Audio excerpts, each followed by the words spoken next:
Hello, the title of this presentation is Don't Be a Corporate Groupie for Your Career.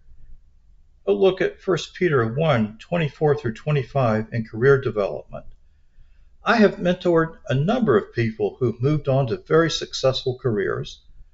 One thing I do is incorporate 1 Peter 1:24 through 25 into that mentoring. I think it has helped them get there. Let me share what I've learned. First, let's take a look at it. Verse 24, all human beings are like grass, and all their glory is like wildflowers. The grass withers and the flowers fail. Well, as one moves forward in his or her career, it is important to keep developing, learn from, support others, do one's job well. However, where I see things go astray is when people start focusing their careers on others' success. They try to ride the coattails of others instead of looking at what they can do in their own right to maintain career independence. They hitch their star to someone else's fame or glory. So what happens to the ones who follow such people? We'll look at 5. Number 1, this is the most common I see. The person they follow moves somewhere else or is promoted. Now they are forgotten. They were not brought along. Now they are targets for the incoming replacements or simply tossed aside. The person they follow dies. Now they are stuck out there on their own. Number 3, the person suddenly retires. Same result as number 2.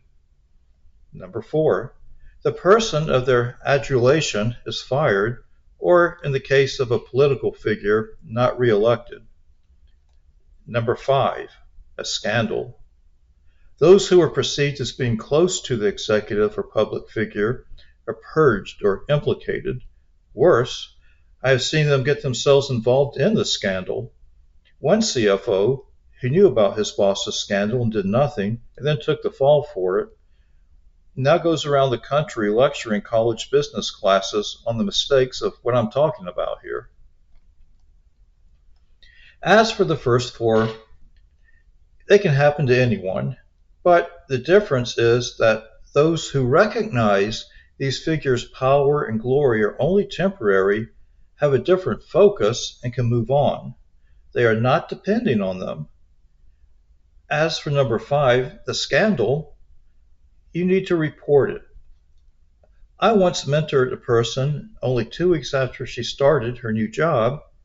She came to me with a box full of information outlined a fraud going on. As she had just started the job, she was worried about how she should approach working with some of the people possibly involved, but she was not worried about hurting her career. In fact, she was later promoted. I had an attorney colleague who worked in an organization, and he thought he could help his career by being a yes man to the CEO. He practically worshiped the guy. CEO came to him asking for some legal advice. He told him, well, you're the CEO. You can do whatever you want, in an attempt at vain flattery and telling him what he thought he wanted to hear. Without really any guidance, the CEO did what he thought he could do. Well, he received a very stiff fine in his personal capacity, and I can guarantee you the CEO did not move him along, but moved him out. One more example. When I was in the Army, there was this senior colonel, not in my chain of command, who would keep calling me, even at home, for advice. I would go to his office for a number of meetings, just the 2 of us. I was the captain, and my commander was somewhat amused that he bypassed the chain of command and would not communicate with him. This colonel could have certainly helped my career, but I gave him honest advice, which was not necessarily what he wanted to hear. I did not flatter him, seek him out, try to hang around him, or give advice that I thought would please him for any gain. He never agreed with me. In fact, he never once followed any of my recommendations. I eventually transferred out of that command to another assignment. A few months later, my new commander came to me all excited that I had been recommended for a decent medal. Well, guess who recommended it? the colonel. Why? Because my advice and recommendations gave him a complete picture, options, and a basis for the decisions he made. He had the confidence that the decisions he made were sound. So my career was helped, but it did not come about from being a commander groupie, which I will say does exist in the military. And I'm not being critical of organization leaders. Often they don't want the attention and they can see through these types. That's another reason those who are in worship of them deceive themselves. For the leader, it seems like everyone wants a piece of them. Remember, anyone, CEO, political figure, military leader, will not last. Their flower will fade, and often quickly. Is that to whom you're going to entrust your future? As for your career goal, well, go for it. However, just keep your priorities straight.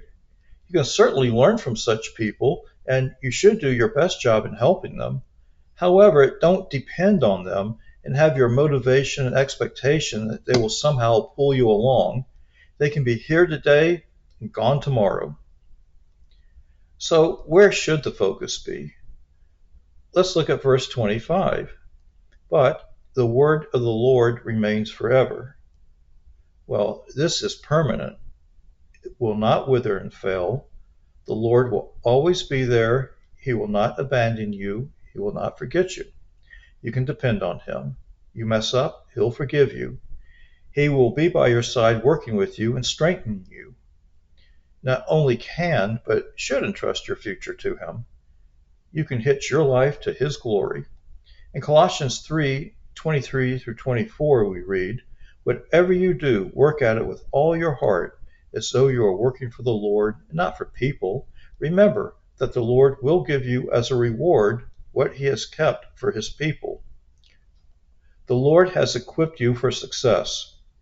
In my next video, coming up in a few days, we'll take a look at that, as the Lord has given you at least one or more spiritual gifts that are unique to you and chosen specially for you. These are talents that you can develop. Well, thanks for joining, and I hope this has been some assistance. Remember, don't be a CEO groupie and put your focus on the word. It's permanent.